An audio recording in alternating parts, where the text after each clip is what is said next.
So, what was it that first attracted you to the script?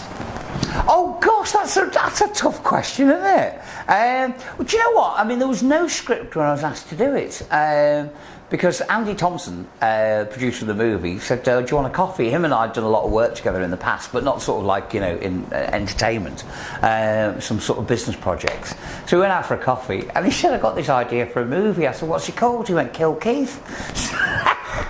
So I thought, that's not going to work, is it? But then I thought, oh, there's something in it. So he went away and came back with this script, and I'm not joking, I've never laughed so much in my life. You know, because it takes a lot to make me laugh. And actually I thought, well, am I just being, you know, so is it just me? So I gave it to my boy to read it, who's 13, and he came back and said, you've got to do that. So that's how it came about, really. Yeah. And what do you feel makes this a great horror comedy? Oh gosh, I think it's got all the elements in it what's the word? A good spoof horror movie's got. It's got the comic value, it's got the serious value, it's got an underlying theme. I mean, literally from beginning to end, the whole show's about a breakfast TV show called Crack of Dawn, and about the characters on the show and within the show. You know, you've got a romance between the main presenter, played by Susanna Feeling, and a romance that flutters away with Mark Pickering, who's the runner on the show. But amongst all of that, there's this theme going through where they're getting rid of the old presenter on the show, that they don't like him. And basically what happens is that everybody who's put up for the show is murdered in the most graphic way you could think of, the most horrific way ever. But those people that are sort of bumped off are those people that you love to hate. So, you know, you've got the favourites of TV, like, you know, Joe Pasquale, Russell Grant, Tony Blackburn, and that being bumped off, you know. So, and also what I loved about the whole movie is the enthusiasm that comes out throughout it all. You know, you can see that people are there to enjoy themselves, and they're putting in the performance of their life as well. Yeah. There's some great TV personalities in the movie. You must have had so much fun on set. Oh God, very much so. I mean, the funny thing is that a lot of people in the movie that I worked with years ago. I mean, Russell Grant and I were in a stage show together when we were 14 years old. I mean, that's like, you know, 40 years ago now. Tony Blackburn had worked with over the years on many years ago on Radio 1. So there was a lot of fun to be had. But the great thing about it is that when you read a script, you can't imagine sort of Russell Grant being a fantastic actor, because you see him doing his horoscopes or Strictly Come Dancing. But oh my God, he puts in the performance of his life when he comes on the screen. He does such a terrific job. Yeah. You know, it's like Tony Blackburn. I mean, I've seen him die on stage many a time, but never in a movie, and he's brilliant. He deserves an Oscar. Yeah, great performances. You obviously play yourself in the film.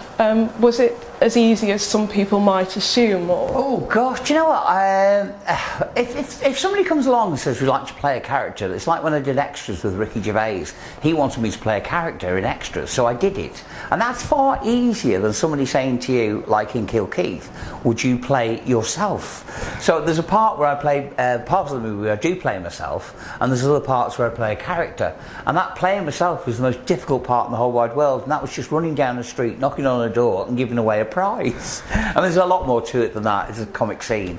But that was quite difficult to do, to be yourself. I mean, how do you be yourself? But hopefully it worked and, you know, pulled it off. Yeah, it's quite weird. Oh yeah, but it's far easier to sort of be a character, which I am in most of the movie, than be Keith Chegwin.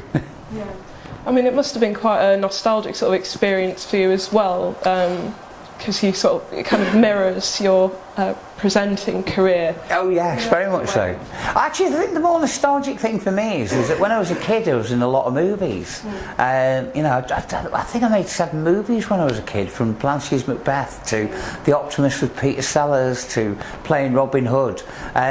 So it's quite weird, sort of like after a 40-year gap of not doing movies, to coming back and doing it, because there's a certain discipline that you have in movies that people who are watching them don't appreciate. You know, how disciplined you have to be, you know, to get your scene right, learn your lines, and, you know, work. Yeah, did you find it easy to get back into that mindset? Oh gosh, no, I found it quite difficult actually. It's quite hard work.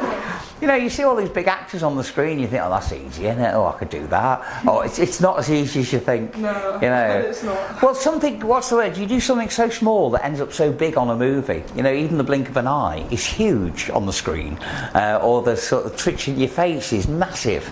So you have to, in a movie, which I didn't really appreciate until now, have to chop everything down at least by 90%.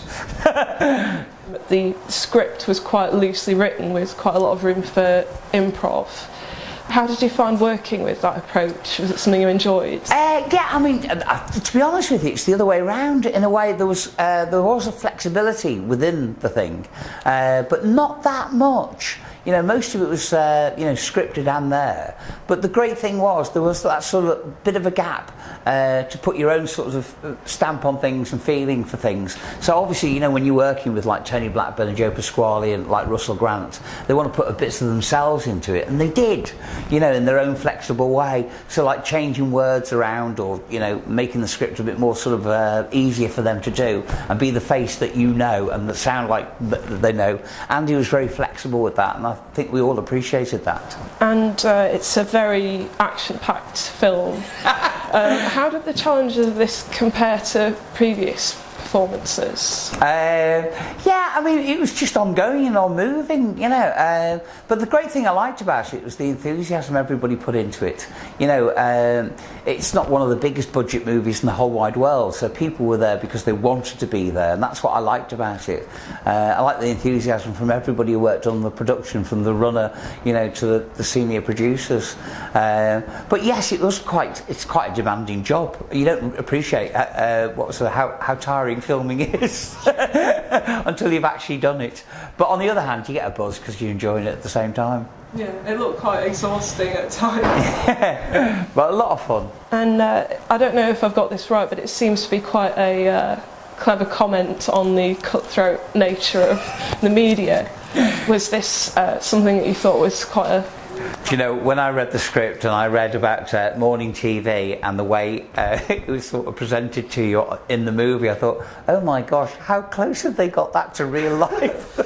even like you know, when the big disclosure about sort of, what's the word, fiddling people with the phone calls, you know, and competitions, you think, hang on, they've got that right as well.